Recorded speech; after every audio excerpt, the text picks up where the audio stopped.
Selamat siang dokter dan asesor, perkenalkan nama saya Alvin Frederick dari MPM 130, 110, 190, dan 168. Pada kesempatan kali ini, di sini saya akan mendemonstrasikan procedure for administration intradermal, subcutaneous, and intramuscular injection. Jadi, pada pendemonstrasian kali ini, tiga alat yang dibutuhkan masing-masing berukuran 1 cc, 3 cc, dan 5 cc. Ada needle, kemudian ada 2 buah ampul dan 1 buah vial, kasa steril, terus ada plaster, ada dada ayam, dan juga ada cup. Kemudian untuk bagaimana pendemonstrasiannya akan saya tunjukkan sebagai berikut. Selamat siang Kak, perkenalkan nama saya Alvin Frederick dari salah satu mahasiswa kedokteran yang sedang berjaga di klinik pada siang hari ini. Sebelumnya saya akan meminta Kakak untuk memperkenalkan diri Kakak terlebih dahulu. Apakah Kakak bersedia? Ya. Baik, sebelumnya dengan Kakak siapa saya berbicara? Ellen. Ellen, baik. Kak Ellen sekarang berusia berapa? 17. 17. Kak Ellen tinggal di mana? Medan. Medan. Baik, Kak Ellen sekarang bekerja sebagai apa Kak? Masih pelajar. Belajar. Baik, Kak Ellen, berdasarkan medication record yang saya dapat ini, Kak Ellen mendapatkan rujukan untuk disuntik imunisasi flu ya Kak? Iya. Baik, mungkin lagi musim flu ya Kak? Baik, Kak Ellen sudah siap untuk disuntik? Sudah. Sudah, baik. Kak Ellen saya persilakan untuk naik ke kasur ya. Oke. Baik, setelah kita mendapatkan data dari pasien dan memastikan bahwa pasien membutuhkan injeksi obat kepada tubuh pasien, kita bisa memulai mempreparasi alat-alat yang akan kita butuhkan untuk menginjeksi obat pada tubuh pasien. Pertama-tama sebelum kita mempersiapkan alat-alatnya, pastikan kita mencuci tangan kita terlebih dahulu berdasarkan 7 langkah standar pencucian tangan berdasarkan WHO untuk memastikan bahwa tangan kita bersih. Setelah itu kita akan menggunakan handscoon untuk tetap menjaga kesterilisasian tangan kita.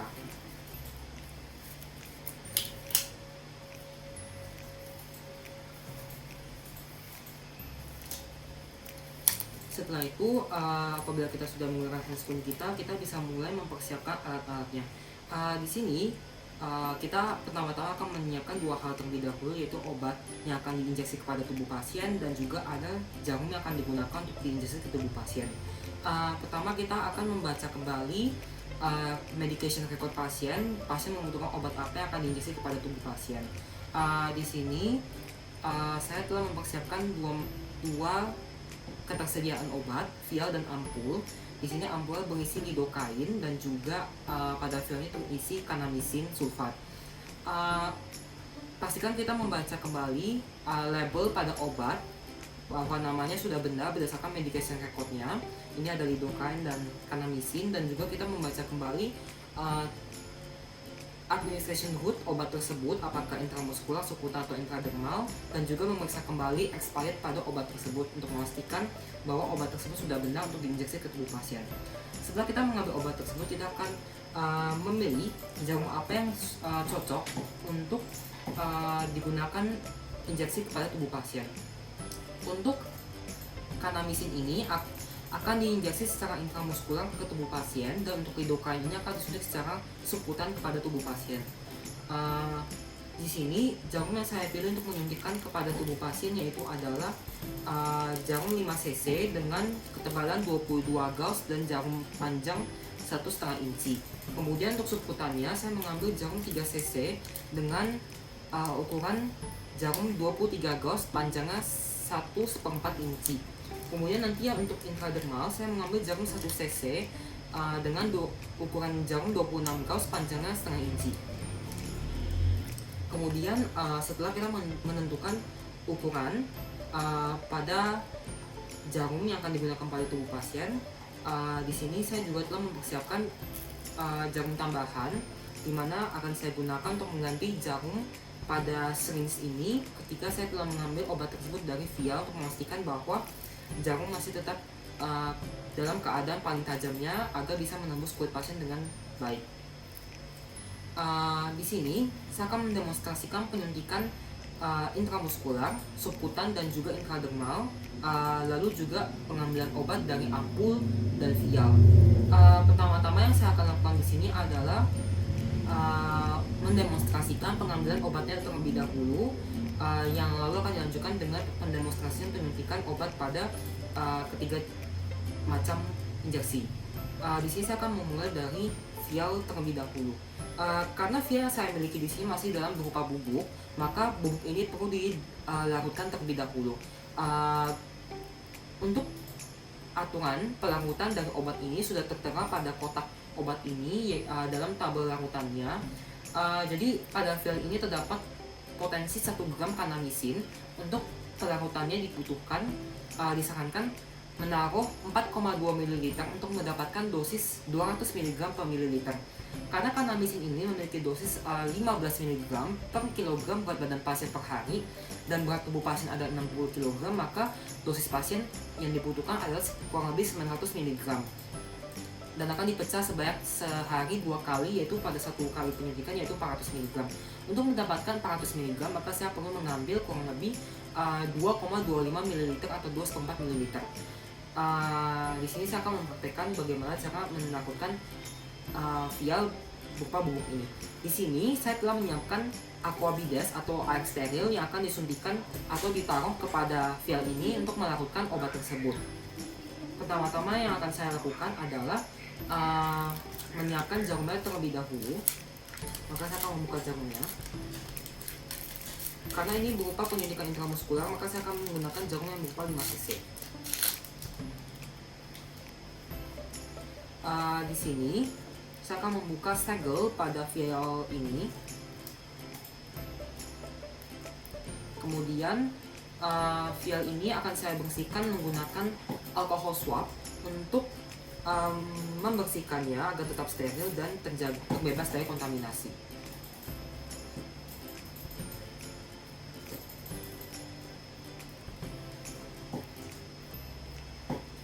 Setelah kita membersihkan, pastikan kita membuang alkohol swab tersebut ke dalam tempat sampah medis.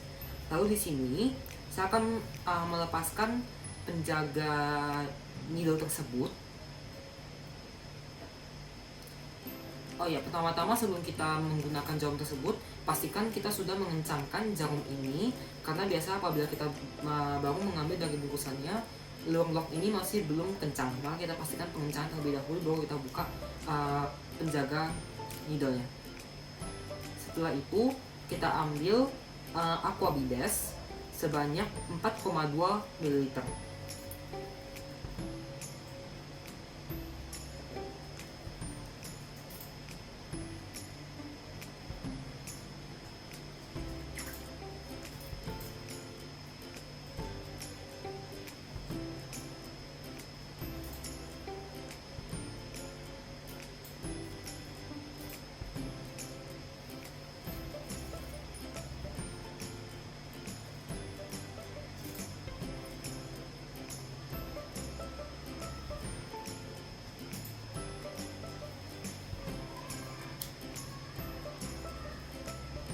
Baik, setelah kita mendapatkan air aquabides sejumlah 4,2 ml, kita akan membuang air bubble pada jarum terlebih dahulu, yaitu dengan cara memasangkan kembali penjaga jarumnya, dengan cara kita pastikan tidak memegang penjaga jarumnya agar kita tidak tertusuk. Kemudian kita tarik udara sedikit. Kemudian kita sentil-sentil untuk memastikan tidak ada bubble di dalam air tersebut. Kemudian kita buang udara yang sudah kita tarik. Baik, setelah itu kita akan membuka kembali penjaga jarumnya, lalu bisa kita masukkan ke dalam vial untuk dilarutkan.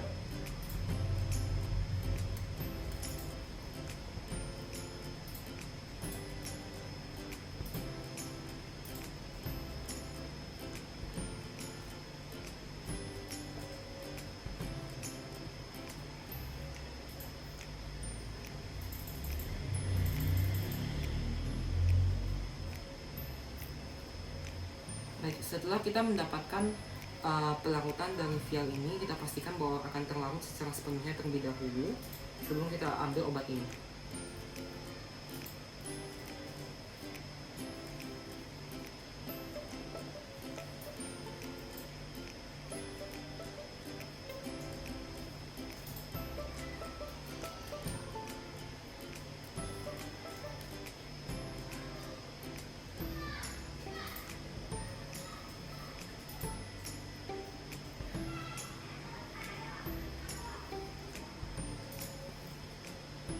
Baik, setelah kita mendapatkan perawatan sempurna dari obat tersebut, maka bisa kita mulai pengambilan obat dari vial ini.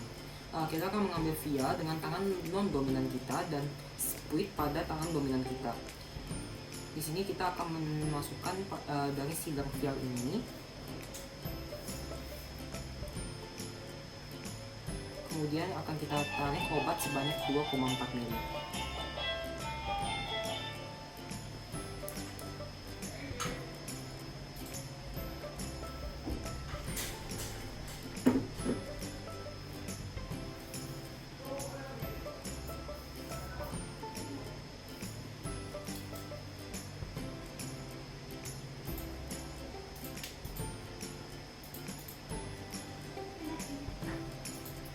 Baik, setelah kita mendapatkan jumlah obat yang kita butuhkan, kita akan menutup kembali jarum ini dengan penutupnya.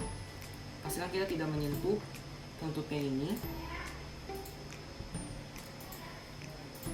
Setelah itu kita akan mengambil sedikit udara untuk membuang air bubble yang ada di dalamnya.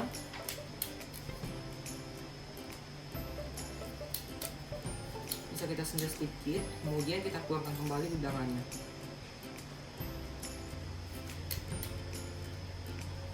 Nah, setelah kita mengambil obat dari vial, maka kita perlu menggantikan jarumnya terlebih lagi untuk memastikan ketajaman dari jarum tetap terjaga.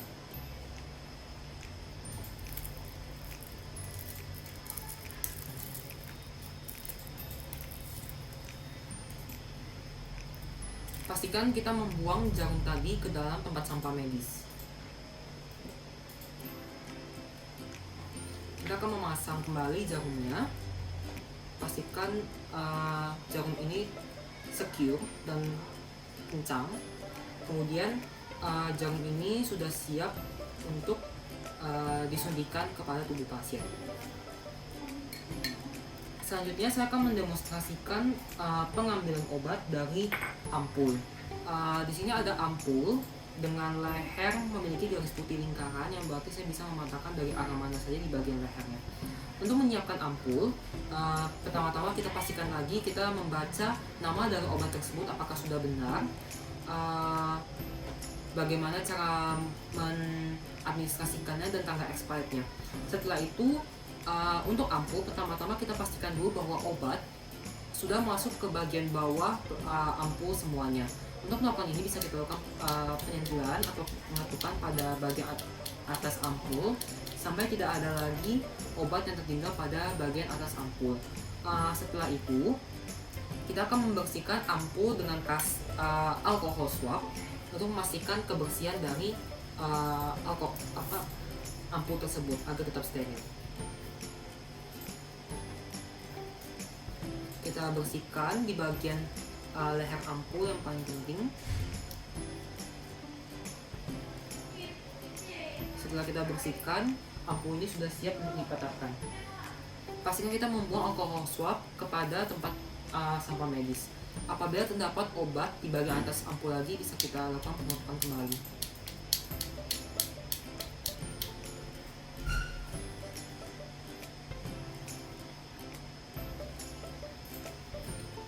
Baik, setelah semua obat terdapat di bagian bawah ampul, maka kita bisa memulai mematahkan ampul ini.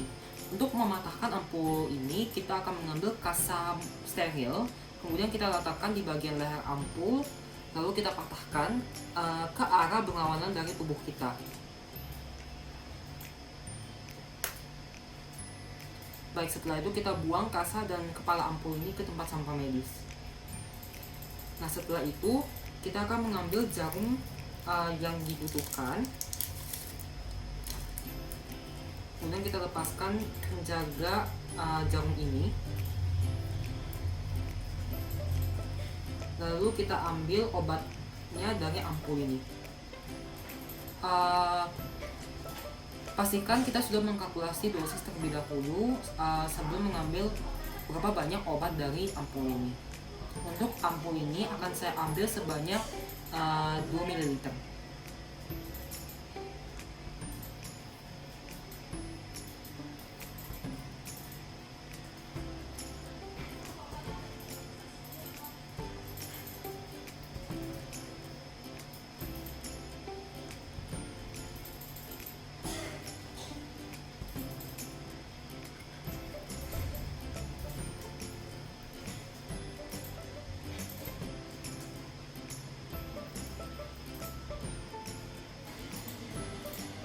Baik, setelah kita telah mengambil obat sebanyak 2 cc dari ampul ini, saya akan menutup kembali jarum ini, memastikan kembali kita tidak menyentuh tutup secara langsung. Kemudian saya akan menarik sedikit udara, kemudian saya akan mengeluarkan air bubble yang ada di dalamnya, kemudian saya akan kembali membuang udara yang tadi saya tarik. Baik, setelah itu ampul ini terlebih dahulu akan saya buang ke tempat sampah medis. Kemudian jarum suntik ini yang sudah berisi obat siap untuk kita injeksi kepada pasien. Baik, di sini telah tersedia ada dada ayam yang akan kita demonstrasikan sebagai tempat injeksi dari obat yang telah kita siapkan. Di sini saya akan mendemonstrasikan penyuntikan intramuskular subkutan baik intradermal. Pertama-tama yang akan saya demonstrasikan terlebih dahulu adalah penyuntikan intramuskular. Jadi di sini tadi setelah kita menyiapkan beberapa obat, jarum tersebut akan kita taruh di card. Kemudian di card tersebut akan tersedia ada syringe, needle, dan juga beberapa alcohol pads yang kita gunakan nanti untuk preparasi pembersihan kulit pasien. Jadi pertama-tama sebelum kita memulai penyuntikan, kita akan menyampingi pasien terlebih dahulu. Kita akan memastikan kondisi pasien kembali, apakah dia siap untuk disuntik atau tidak. Kemudian kita akan menginfo konsen pasien bahwa penyuntikan akan segera dimulai. Kemudian kita akan memberitahu prosedurnya, apa yang akan disuntikan kepada tubuh pasien dan juga lokasinya di mana. Setelah pasien menyatakan dia siap untuk disuntik, kita akan menjaga kembali privasi pasien itu seperti menutup gorden di sekitar kasur pasien atau enggak, bagaimanapun untuk kita bisa tetap menjaga privasi pasien. Setelah itu semua dilaksanakan, maka kita bisa memulai untuk menginjeksi obat pada tubuh pasien. Pertama-tama di sini kita akan melakukan preparasi kulit pasien terlebih dahulu, yaitu dengan cara membersihkannya dengan alkohol swab untuk memastikan bahwa kulit pasien itu tidak terdapat bahan-bahan infeksi atau kontaminasi.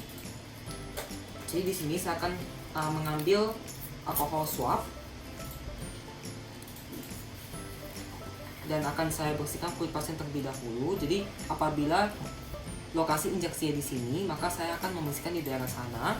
Teknik pembersihannya adalah dengan circular motion dari inner ke outer. Jadi dengan teknik membulat seperti ini dari dalam keluar. Kemudian setelah dibersihkan, alkohol swab ini akan kita buang ke tempat sampah medis. Kemudian sambil menunggu lokasi yang baru saja kita bersihkan ini mengering. Apabila sudah mengering, maka kulit pasien sudah selesai dipreparasi dan siap untuk diinjeksi. Pertama-tama, tadi yang saya sudah sebut adalah saya akan mendemonstrasikan penyuntikan intramuskular terlebih dahulu. Jadi untuk penyuntikan intramuskular ini adalah penyuntikan pada otot pasien dan beberapa lokasi yang sering digunakan untuk sebagai tempat injeksi intramuskular, yaitu beberapanya adalah vastus lateralis, dorsogluteal, ventrogluteal, dan juga ada deltoid. Jadi di sini saya akan memulai untuk penyuntikan intramuskularnya. Jadi pertama-tama saya akan melepaskan penutup jarum terlebih dahulu. Kemudian untuk penyuntikan intramuskular ini kita lakukan 90 derajat dari dasar kulit pasien, bukan kedatangan meja.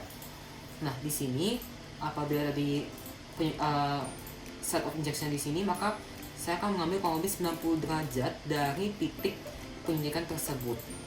Jadi pertama-tama akan saya masukkan jarum tersebut terlebih dahulu 90 derajat langsung. Karena dada ayam ini cukup melengkung, maka akan saya sesuaikan dengan kelengkungan tersebut. Dan untuk kedalaman jarum ini itu berdasarkan lokasi dan juga kondisi tubuh pasien. Apabila sudah dirasa masuk ke bagian intramuskular, maka pertama-tama yang kita harus lakukan adalah pastikan bahwa kita mengaspirasi terlebih dahulu untuk melihat apakah dia masuk ke pembuluh darah atau tidak. Apabila tidak terjadi apapun atau tidak ada darah, maka kita sudah bisa langsung menginjeksi obat. Injeksi obat ini kita lakukan secara perlahan-perlahan dan pastikan bahwa semua obat masuk ke dalam daging muscle dari pasien tersebut. Apabila sudah selesai diinjeksi, maka kita akan mendiamkan injeksi sebanyak 5 detik terlebih dahulu untuk memastikan obat sudah masuk ke dalam, dan nanti kita bocor dulu apabila kita tarik jarumnya. Apabila sudah, maka kita akan menarik jarum, kemudian akan saya tutup kembali dengan penutup jarumnya, dan kita akan membuang jarum ini ke sampah medis. Lalu ini akan untuk site of injection-nya akan kita bersihkan kembali dengan alkohol swab untuk memastikan sterilisasi dari kulit pasien tersebut. Kemudian akan kita masak sedikit agar obat dapat masuk ke dalam lebih baik. Kemudian apabila sudah, pasien ini boleh diplaster. Site of injection-nya juga boleh tidak perlu di plaster, cukup ditekan dengan alkohol swab yang akan diberikan kepada pasien, seperti itu. Selanjutnya di sini saya akan melakukan demonstrasi penyuntikan subkutan. Untuk penyuntikan subkutan ada beberapa lokasi baik regio yang biasa kita lakukan untuk penyuntikannya, yaitu biasa ada di abdomen, paha depan, gluteal, dan lengan atas. Sebelum kita melakukan penyuntikan subkutan sama dengan dari intramuskular, pastinya kita mempreparasi kulit terlebih dahulu dengan cara membersihkannya dengan alcohol swabs dengan cara motion sirkular dari dalam keluar. Setelah itu kita biarkan kering, lalu penyuntikan bisa dimulai. Untuk penyuntikan subkutan kita lakukan dengan arah 45 derajat dari dasar kulit pasien, dibantu dengan penyulitan kulit pasien untuk memastikan separasi dari otot dan lemak pasien. Di sini akan saya demonstrasikan. Kita akan mencubit kulit pasien terlebih dahulu, lalu kita lakukan 45 derajat dari dasar kulit pasien.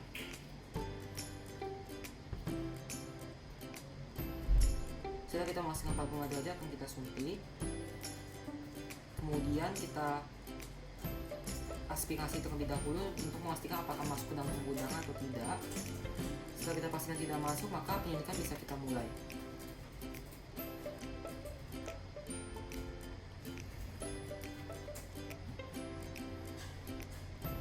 Pastikan semua obat masuk ke dalam dan kita suntik secara perlahan-perlahan. Kemudian setelah obat telah masuk semua, kita tunggu 5 detik terlebih dahulu, baru kita cabut. Setelah itu kita tutup kembali jarumnya, lalu kita buang jarum tersebut ke tempat sampah medis. Lalu kita bersihkan kembali kulit pasien dengan alcohol swabs untuk mencegah infeksi pada kulit pasien. Kita pijat sedikit untuk memastikan obat tersebut masuk ke dalam kulit tubuh pasien. Setelah itu prosedur sudah selesai. Baik, selanjutnya di sini saya akan melakukan demonstrasi penyuntikan secara intradermal. Untuk penyuntikan intradermal ini saya akan menggunakan spuit berupa 1 cc dengan panjang jarum setengah inci dan ketebalan sekitar 26 gauss. Penyuntikan intradermal ini biasa kita lakukan pada beberapa lokasi atau regio, yaitu berupa biasa di antebrachial, baik di bagian upper back kita, di bawah shoulder blade-nya. Untuk penyuntikan intradermal ini kita samakan dengan preparasi kulit terlebih dahulu, sama dengan penyuntikan intramuskular baik subkutan, yaitu dibersihkan terlebih dahulu dengan alcohol swab, circular motion dari dalam keluar, dan dibiarkan kering untuk menghindari ada infeksi, baik kontaminasi. Setelah itu kita bisa memulai penyuntikan. Saya akan melepaskan penjaga jarum terlebih dahulu. Kemudian untuk penyuntikan intradermal ini kita lakukan 10-15 derajat dari dasar kulit pasien. Kemudian untuk penyuntikan ini apabila tepat akan membentuk suatu wheel atau bula pada lokasi penyuntikan. Di sini akan saya masukkan terlebih dahulu 10-15 derajat. Kemudian untuk penyuntikan intradermal ini biasanya masih akan jarum itu terlihat bayangan atau shadow ketika kita sedikit tarik ke atas. Kemudian pastikan kita aspirasi terlebih dahulu sebelum kita melakukan penyuntikan untuk melihat apakah jarum masuk ke dalam darah atau tidak. Apabila tidak, maka kita bisa mulai penyuntikan. Kemudian untuk penyuntikan, biasa dia akan membentuk bula atau wheel seperti ini. Dia akan membentuk tonjolan.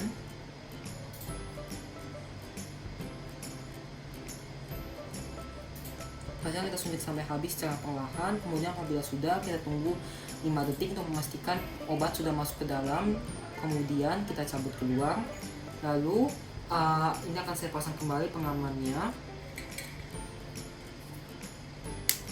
lalu saya buang jarum ini ke tempat sampah medis. Kemudian setelah itu kita akan membersihkan kulit pasien menggunakan alkohol swab yang baru. Di sini saya menggunakan alkohol swab yang bekas karena keterbatasan ketersediaan alkohol swab ini. Kita akan bersihkan kulit pasien, sedikit kita massage untuk masuk ke dalam. Setelah itu prosedur selesai.